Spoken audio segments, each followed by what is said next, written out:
Hey YouTube, I've got a 2010 F-150 STX model, and I've got a gas tank door that would not stay closed. It was just flopping in the breeze, and I did a permanent fix for it for zero cost, and I wanted to do a quick video to kind of show you the ins and outs of how to do this. So let me get to it.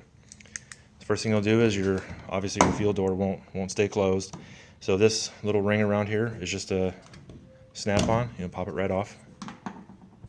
You're gonna have three 8mm bolts, and I'm gonna take those three out and I'll see you in a sec. Okay, I got the three 8mm bolts out, and at this point in time, I just want to quickly note that this refueling stem is actually a little bit loose because there's no direct connection between this and anywhere out here on the actual fender. So, but it'll aid in getting this out. Now there's locking tabs on here, here, and here. Now there's a large hinge assembly that comes out right here as well. So what you're gonna have to do is you're gonna have to stick your arm up. I stick my arm up right up here, and I've got a nice wide open. Here's the fuel stem right here. Just stick your arm up and you can press on those. You can press on those little panels, those little tabs. There goes one, there goes the other, and then you can see it's starting to come out. So if you just press on those two, then at this point in time, grab this and just give it a nice kind of firm pull. Probably close the door a little bit so you don't chip your paint over here. And then you're just trying to peel it off this stem right here. And it's out.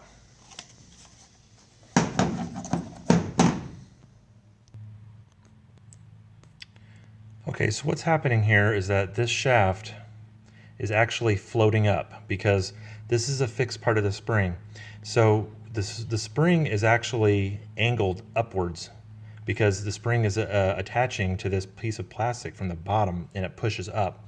So over time, this shaft will actually float up, and there's nothing on the bottom to lock it on the bottom, like a lock ring or anything like that. So it floats up, and there's a locking key on this shaft that keeps the door and the shaft as one piece. So my fix, well, the quick fix is you can just push this back down and problem solved, but it's going to happen again in a few months. So my resolution was to, on this, where the bottom of the shaft, I actually drilled a hole. You know what? I'll just show you real quick. Okay, I'm not going to show you because the screw got a little stripped out, and I don't want to worry about getting pliers on it and all that mess. But anyway, there's a little tiny, this here, it's kind of hard to see, but there's a little little head here.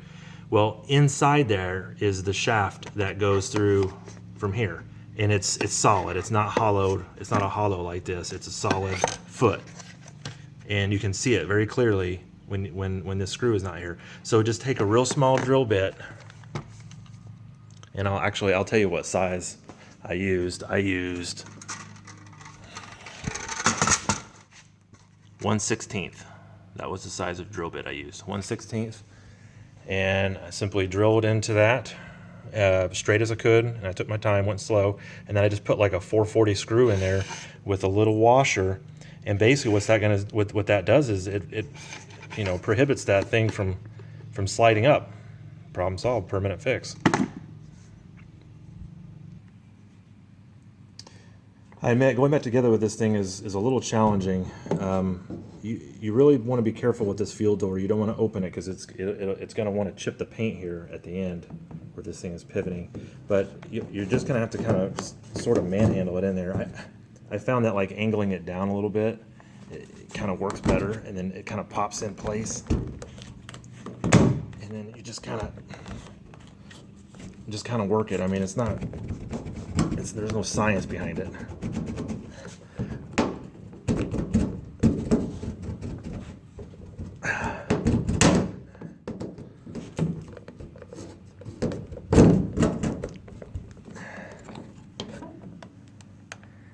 Open it a little bit without having to worry about it getting damaged. So you can clearly see what's happening. It just needs to rotate.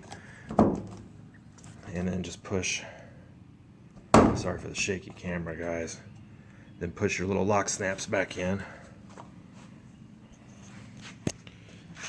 Over here, what's going on? There it goes. It locked in place. And then you can, in order to get your holes lined up, you can simply just move this and line your holes back up and put your screws back in. Okay, so all the bolts are back in, all 3 of them, and everything's closing normally, and the door is pretty symmetrical. So then basically you just take this little piece and just line it back up and snap it in place. Done deal.